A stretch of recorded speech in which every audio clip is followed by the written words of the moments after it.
I'm going to do another video on the osDoD module of BarCodeOS. Again, we start as always by going out to id-integration.net/BarCodeOS. You can run this off of a phone, tablet, Linux box, Mac, PC, doesn't matter. It's no software to load, no drivers to install on your PC. Just plug it in. Your scanner will be seen as keyboard number 2, and you can configure things out here. You can click on the BarCodeOS apps to see the totality of what we have in the library, but we're going to focus on osDoD. This validation of two different types of barcodes. Mil-130 is for data matrix codes.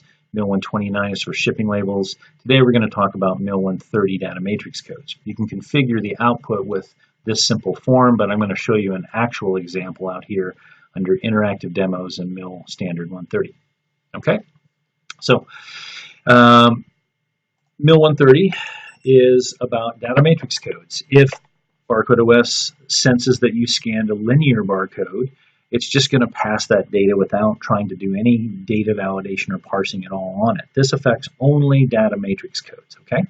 So if I were to go out here and select a raw UID mode, I scan the left-hand configuration code, put my cursor where I want the data to go, and I can scan the barcode on the right, which is right here, that's created dynamically with these inputs. And you'll see that this one actually has appended data, has a data manufacturer in there as well. It's not part of the UII, however, right? So if I go down here to the UII output, scan again the left-hand side, now scan the right-hand data matrix code, you'll see that here's the UII, and there's no inclusion of this data manufacturer data in there. When you scan, you're still getting a audible feedback that's beep, pause, 2 beeps. And that's different, obviously, than this output, which is just a single beep. So you get a feedback. Both barcodes are valid, but one has appended data, and the scanner audibly will tell you that. That may or may not be relevant to you. Okay, you have a mode here where, let's say you have appended data in here. I'm just going to go ahead and stick that back. Whoops, sorry.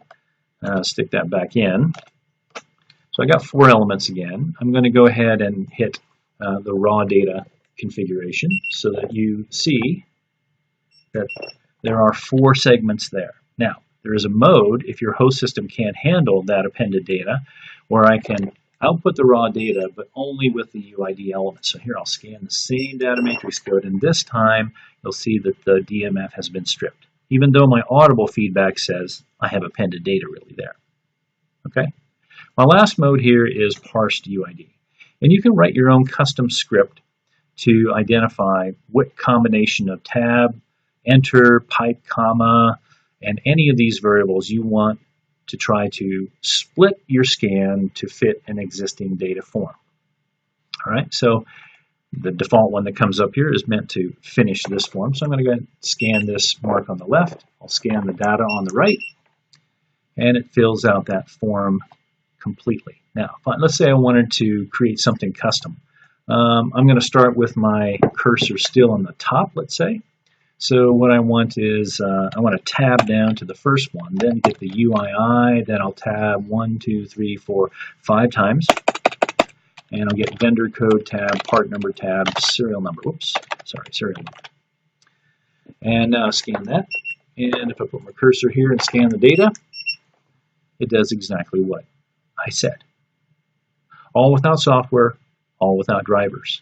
Okay, last step here. You have 4 options on validation. You can block on error, so that if you do have a error of some kind, in this case I'm going to introduce an illegal character. When I put my cursor up here and I scan it, right, I'm scanning the configuration on the left, then on the right, and I get 4 beeps indicating that I have an error.